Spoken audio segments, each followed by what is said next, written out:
अस्सलाम वालेकुम everyone, hope that all of you are doing well. आज हम डिस्कस करेंगे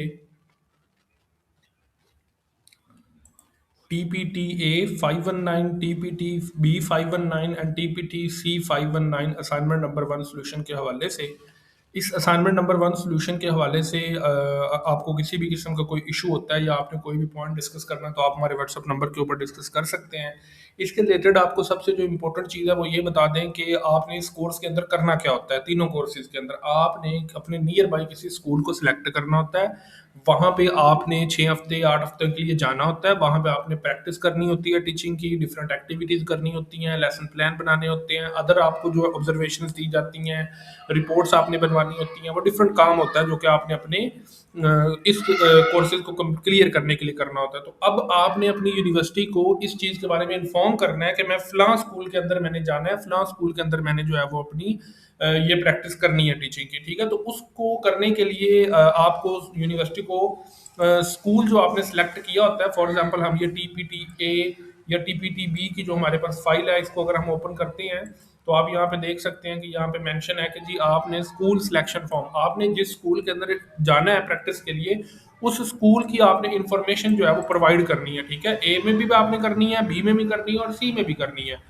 ठीक है, तो आपने वो सेम ही स्कूल करना है, स्कूल डिफरेंट करने की ज़रूरत नहीं है। आपने यहाँ पे अपना नाम लिखना है, स्टूडेंट नेम लिखना है, डिग्री प्रोग्राम लिखना है, नेम ऑफ स्कूल लिखना है, एड्रेस लिखना है, हेड टीचर, उनके कॉन्टैक्ट नंबर, ईमेल, ठीक है? ये सारी चीज़ें आपने उनसे पूछ के फिल करनी है और फिल करने के बाद आपने यहाँ पे इसको फिल करना है।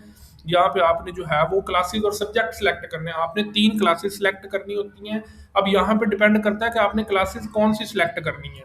क्लासेस जो है वो मैटर करता है कि आपकी डिग्री कौन-सी है। अगर तो आपकी डिग्री ADE की है, एसोसिएट डिग्री इन एजुकेशन है, तो आपने ग्रेड 1 क्लास 1 से लेके क्लास 5 तक के दरमियान में जो है वो क्लासेस को सिलेक्ट करना होता है। अगर आपकी डिग्री जो है वो बैचलर इन एजुकेशन ऑनर्स में है, तो आपने 6 से लेके 8 क्लास तक क्लासेस सिलेक्ट करनी होती हैं। और अगर आपकी डिग्री BEd 2.5 ईयर वाली है, तो आपने ग्रेड 6 से लेके 8 क्लास तक सिलेक्ट करना होता है, ठीक है? इस तरह से आपने ये सारी चीज़ें सिलेक्ट करनी होती है और आपकी डिफरेंट जो है वो सिलेक्ट हो सकती हैं। उसके बाद ये भी है कि आपने स्कैन और पिक्चर की फॉर्म में इंसर्ट नहीं करना डॉक्यूमेंट के ऊपर। यूनिवर्सिटी का ये स्कूल का नाम और उनकी जो स्टैंप है, ये स्कूल स्टैंप है, ये उन्होंने लिखा है कि आपने स्कैन करके नहीं करना, पूरे के पूरे डॉक्यूमेंट को आपने प्रिंट करवाना है। मतलब ये जो पूरे का पूरा फॉर्म है, इसको आपने इस तरह से टाइपिंग करके फिल नहीं करना, आपने इस पूरे फॉर्म का प्रिंट निकलवाना है और प्रिंट निकलवाने के बाद इस तरह से आपने इसको फिल करना है, ठीक है? आपने यहाँ पे अपना नाम लिखना है, अपने स्टूडेंट नाम लिखना है, एरिया का नाम लिखना है, स्कूल का नाम लिखना है, हेड टीचर का नाम लिखना है, कॉन्टैक्ट नंबर लिखना है। उसके बाद नीचे आपने क्लासेस की स्ट्रेंथ लिखनी है, फिर आपने जो क्लासेस सेलेक्ट की होंगी उन क्लासेस की आपने डिटेल लिखनी है। जो भी आपकी क्लासेस बनती होंगी, ये डमी आपके सामने बना हुआ है, 8, 9, 10 क्लास वैसे लिखी हुई है आपको समझाने के लिए। आपने यहाँ पे अपनी क्लासेस लिखनी है according to your choice of degree. आपकी जो डिग्री है AD की है तो ये वाले, BEd की है तो ये वाले, और BEd 2.5 है तो ये वाला, ठीक है? उसको फॉलो करते हुए आपने ये चीज़ें लिखनी है, ठीक है? और वहाँ पे कॉन्टैक्ट नंबर और क्लास नाम और इस तरह से आपने स्टैम्प और सिग्नेचर वगैरह करना है। ये मोस्ट इम्पोर्टेंट फिर बता रहा हूँ, पूरे का पूरा फॉर्म आपने प्रिंट करवा कर वो आपने लिख के यहाँ पे लगाना है, ठीक है? आपने यहाँ पे कोई स्कैनिंग या क्रॉपिंग करके, कटिंग करके नहीं यहाँ पे पिक्चर पेस्ट कर देनी छोटी-सी।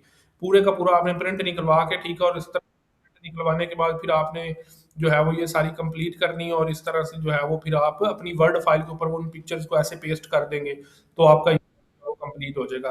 ये आपने क्राइटेरिया फॉलो करना। और इस तरह अगर आप कोई स्टूडेंट जिसके पास नियर बाई कोई स्कूल ना हो और वो किसी स्कूल की स्टैंप्स लगवाना चाहते हो या हमारी सर्विसेज लेना चाहते हो, हम आपके स्कूल की स्टैंप भी लगवाएंगे, आपका सारा काम भी करेंगे और सारी चीज़ों को मैनेज भी करेंगे, तो उसके लिए आप हमारे व्हाट्सअप नंबर के ऊपर कॉन्टैक्ट कर सकते हैं। इंशाल्लाह आपको इन सारी चीज़ों के बारे में गाइड भी किया जाएगा, समझाया भी जाएगा और आपके जो भी इश्यूज होंगे उनको सॉल्व भी किया जाएगा। Thank you so much for your time. अल्लाह हाफिज़।